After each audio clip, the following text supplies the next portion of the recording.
If you have or know somebody who has dyslexia, you know that having dyslexia can cause more challenges than just learning to read. It also causes challenges in everyday life with things like putting on your shoes, figuring out what side of the book to read from, knowing which direction to turn when you're driving, figuring out which way is clockwise and counterclockwise, or reading a map and knowing your north and south from your east and west. This video is going to give you some tips and tricks that will help you deal with these situations. So the first thing we want to do is learn our right from our left. So what we want to do is face our problems. We want to look straight in front of our face at the back of our hands. I am right-handed, which means that I prefer to write with the right hand. It's just what's more comfortable for me. So I say, I write with my right hand. So this is my right. All that's left is my left hand. So this is my left. I write with my right. All that's left is my left. So I know my right hand points to the right. My left hand points to the left. Right and left. But if you're left-handed, you have to change it up a bit and say, most people write with their right hand, but I write with my left hand. Most people write with their right hand, but I like to write with my left hand. So I know that that direction is to the right and that direction is to the left. Now, some people are ambidextrous, which means they're comfortable writing with either hand. So what can you do if you're ambidextrous to remember your right and your left? Well, you could draw an R on this hand and an L on this hand. That might be fun for little kids. But not everybody wants to walk around with letters on their hands. You might get some strange looks. So you could put a ring on your right hand, or you could paint the nails on your right hand red and right rhyme, and then paint the nails on your other hand any other color other than red.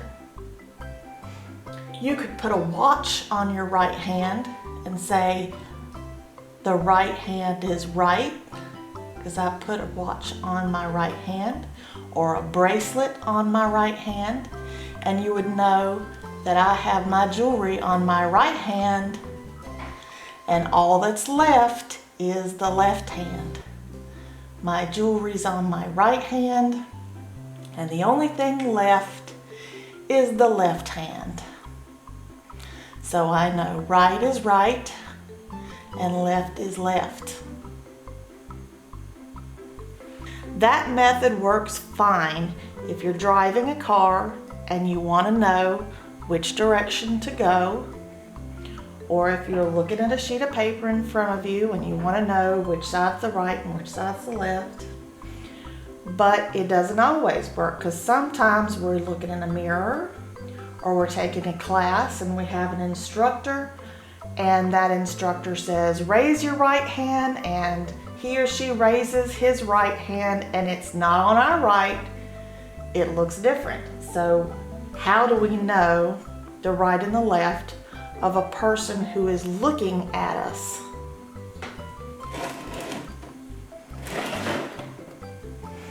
Well, we're going to use Minnie Mouse here as our instructor.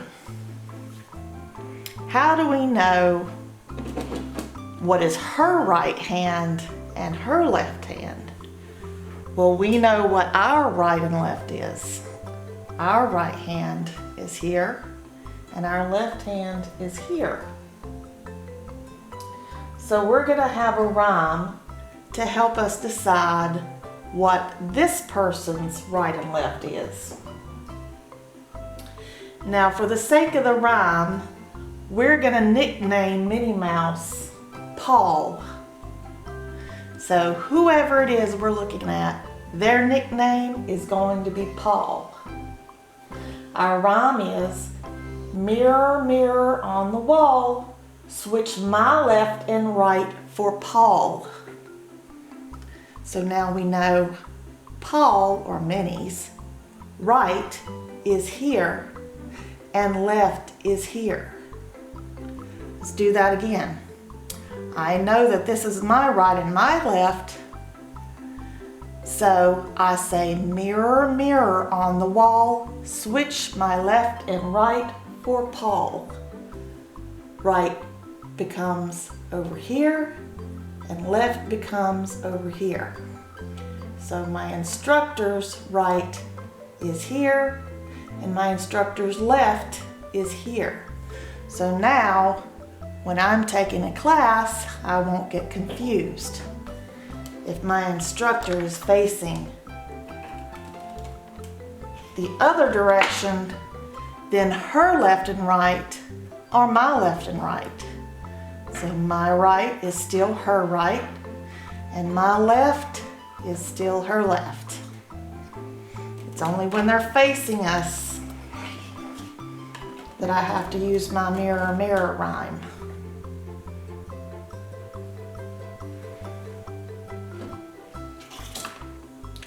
Another thing that dyslexics sometimes find difficult is knowing what side of the paper to write on.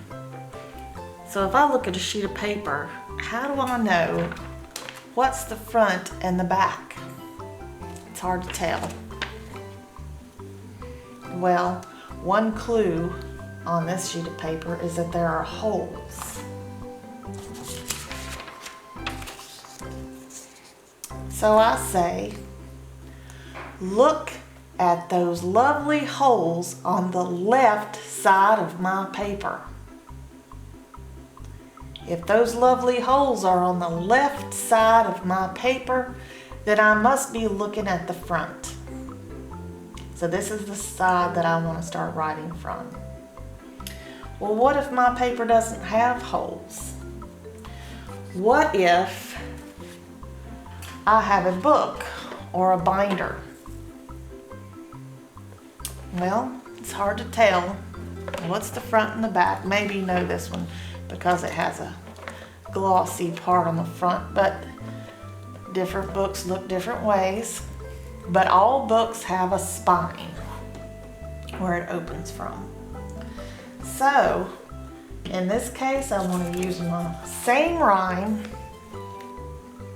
but in this case, add the word spine. So look at that lovely spine on the left side of my book. It must mean I'm looking at the front. Look at that lovely spine on the left side of my book. And I know what's the left side because I've already learned the left and right on my hands.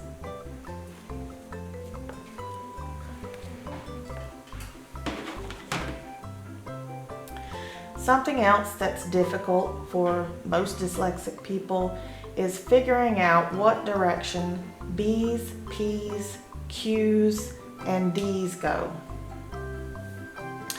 So we're going to use our hands again to figure this out. Our hands and our pencils. First, we're going to figure it out from a right-handed person's perspective. I'm right-handed, so I'm going to pick up my pencil with my right hand. And I'm going to give a thumbs up because I write with my right hand. I'm saying, yes, I write with my right hand. Here's my pencil. If you notice, this makes my hand turn into a D shape. If I make a thumbs down, my hand becomes a Q shape. Up, thumbs up with my right hand is a D shape. Thumbs down becomes a Q shape. So I'm going to say that ducks quack. You want to pick two words that work for you that make sense together. Because we want to start with our thumbs up and then go thumbs down. So our first word starts with a D, ducks. Our second word is quacks because ducks quack. Ducks quack. So I know a D goes that way and a Q goes that way. So now I'm going to look at my left hand. Do I write with my left hand? No. So I'm going to make a thumbs down. I don't write with my left hand. So the first thing I see with my left hand is a P. So I can pick a word that starts with P that makes sense for me. I want to pick the word play. And then when I make a thumbs up, it makes a B. I want to pick the word ball for my B because it makes sense to say play, ball. Play, ball. I start with my thumbs down because I don't write with my left hand. Makes a P, play, ball, B, play, ball. I do write with my right hand, so ducks quack, ducks quack. I don't write with my left hand, so play, ball, play, ball. Now you can make up your own words that start with D and Q and P and B. Whatever makes sense to you that helps you remember, that's fine. I just chose ducks quack and play ball. Now if you're left-handed, then you want to pick up with your left hand.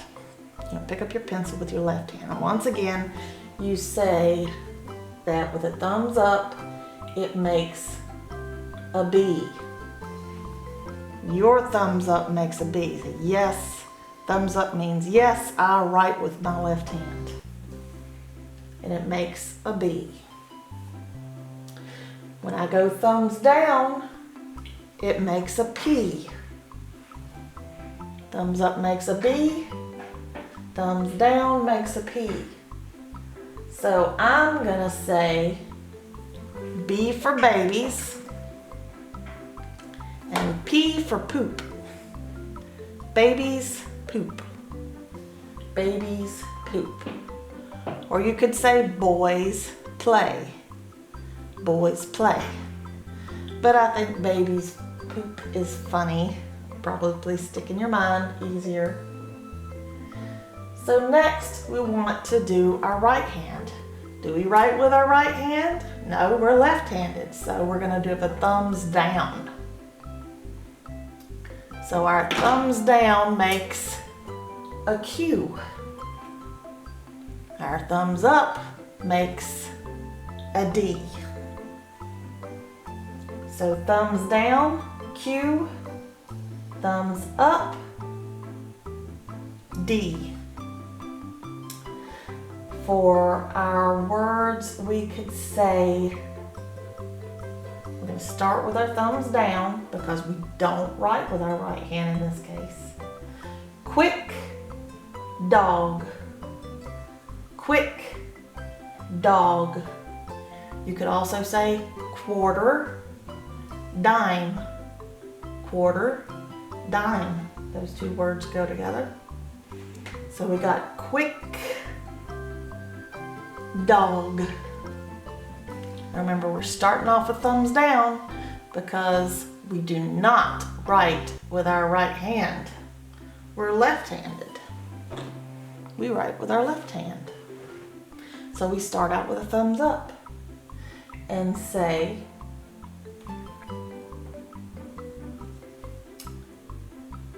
babies poop. Babies poop.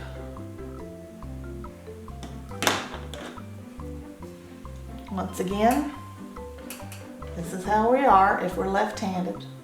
Yes, we're left-handed. No, we're not right-handed. So babies poop. Quick dog.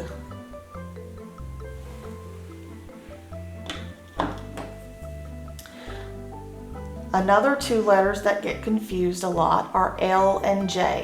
Which side do you put the L? And which side does the J curve? Well, that can get confusing. So we're going to use our hands again, and we're going to make L's with our hands. Well, if you'll notice, our left hand makes an L. See? It's a perfect L. Does our right hand make an L? Maybe. Maybe not. Just joking. Our right hand makes a J. Our left hand makes an L. Our left hand makes an L. Does our right hand make an L? No. Don't be silly. I was just joking. Our right hand makes a J.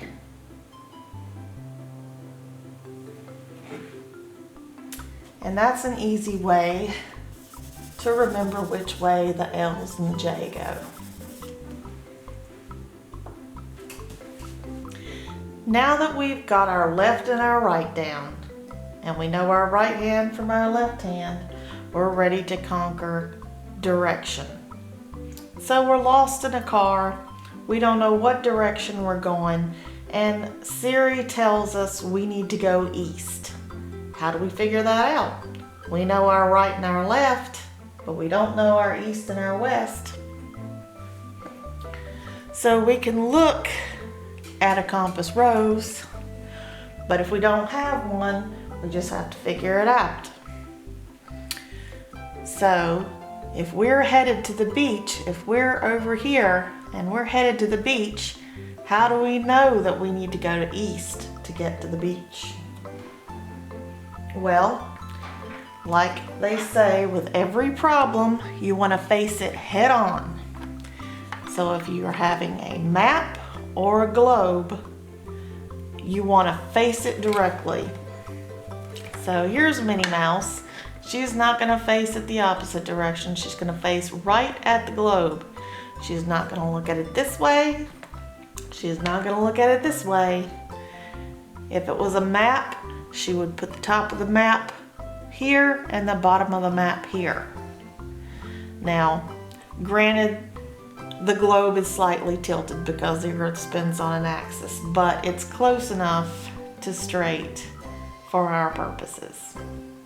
So she's going to face her problems head on. And now that she's facing her problems, we're going to look at a rhyme that will help us remember where north, south, east, and west is. So we're going to think about our bodies. Our bodies facing the map.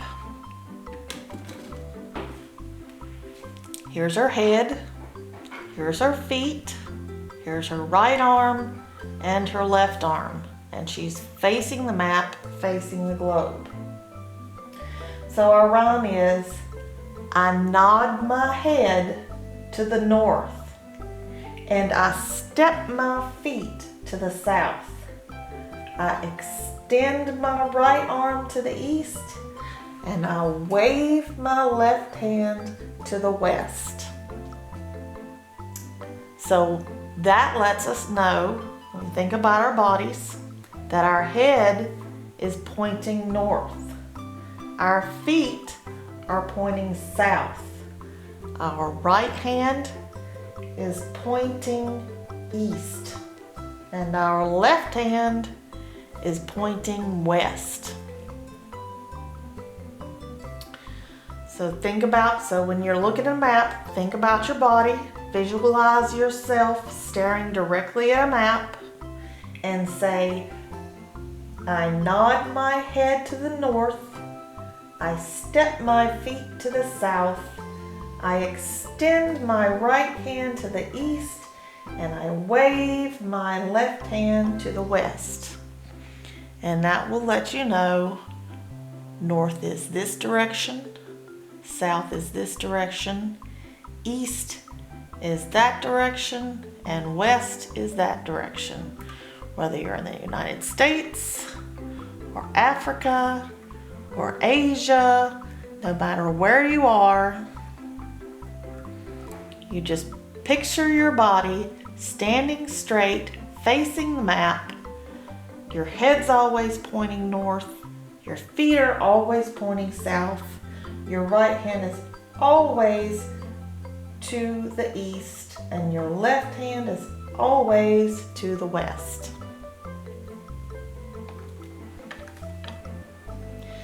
For our next problem, as if direction wasn't enough, the world likes to throw at us clockwise and counterclockwise. So we know our right and our left. We know our north and our south and our east from our west. How are we going to figure out which way is clockwise and which way is counterclockwise? Well, we're turning in circles trying to figure this out, but we're going to be clockwise, which also means smart. Clockwise. So, what happens to furniture? The clock is just another piece of furniture and it gets dusty, right? So we want to clean the dust off of our clock. We got to clean our clocks. And we're going to take our rag and we're going to wipe the dust off of the face of our clock. Well, what direction do we want to get rid of that dust? What direction do we want to wash our clock? We want to do it the correct way, right? So we want to do it the right way. And the right way to wash a clock face is to the right. That's being clockwise. We want to wash our clock face to the right. Circle to the right. That's being clockwise because we're smart and we know the right way to wash a clock is circling to the right. And since we already know this is our right hand, it's easy to know which way to circle our hand as we wash our clock. Now, if this is clockwise, the opposite direction must be counterclockwise. But we don't wash our clocks counterclockwise because that's not the right way to do it. So we know if it's going this direction, it's going the wrong direction. The right way to wash a clock is to the right. Circling to the right.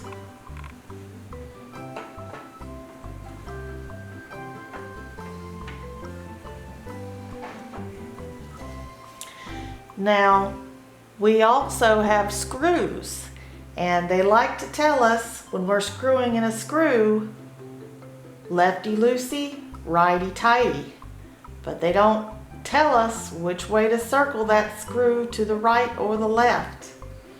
So not only do we want to wash our clocks, because they go in circles, we want to wash our screws as well, because we want all of our things to be clean. So our screws also go clockwise or to the right to be tight. So we want to wash all of our screws to the right. And if we want to bring them out, they got to go to the left. But we don't wash them to the left.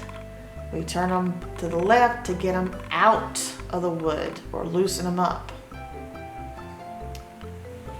And we wash them to the right to get them tight.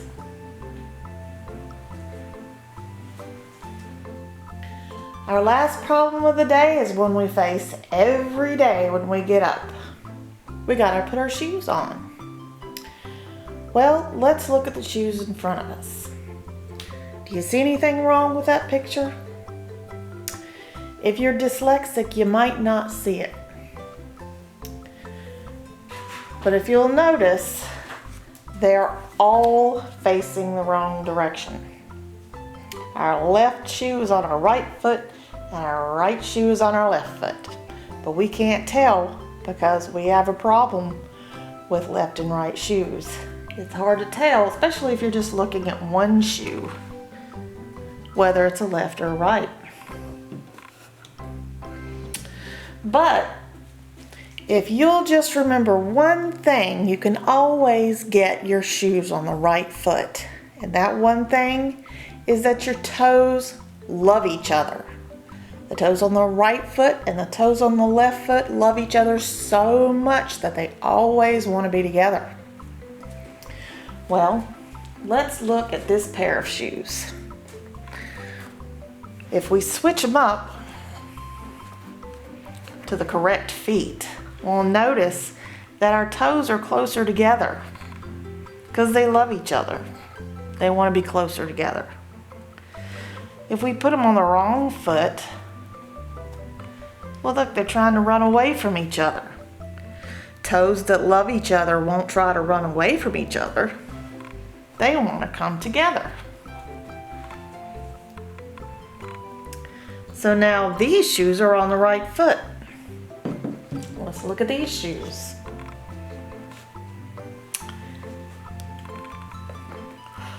Look, now they're on the wrong foot. How can you tell?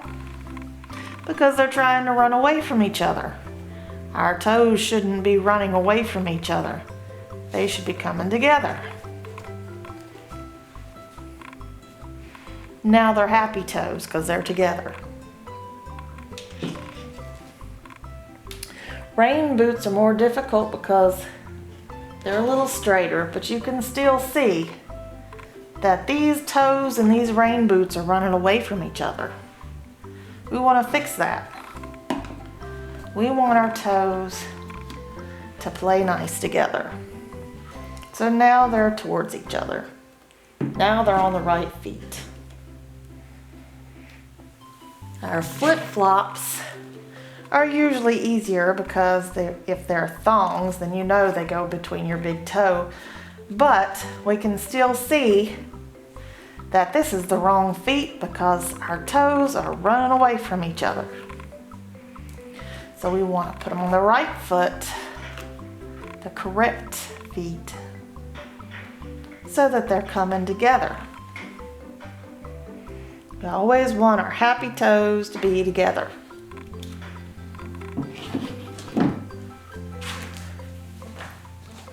Even our dress shoes.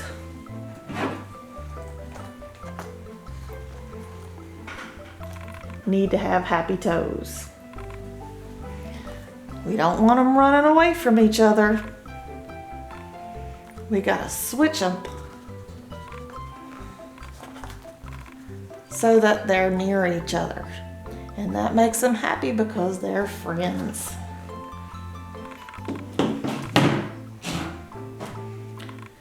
So that's the easiest way to always know if your shoes are on the right feet. And you won't ever have to ask anybody again. I hope that this video was helpful to you. I hope that these tips and tricks work for you as well. But if for some reason any of them don't, just remember that dyslexia isn't just a disadvantage. It also comes with a superpower. The reason that we see things backwards is we see things in a completely different way. We see things outside of the box, and we can think outside of the box. So think to yourself, if you have a problem, how can I look at this in a different way to come up with a solution? And I bet if you think hard enough, you can come up with your own solution to fix that problem, because you have a superpower, and always remember that. I hope you have a great week. Bye-bye.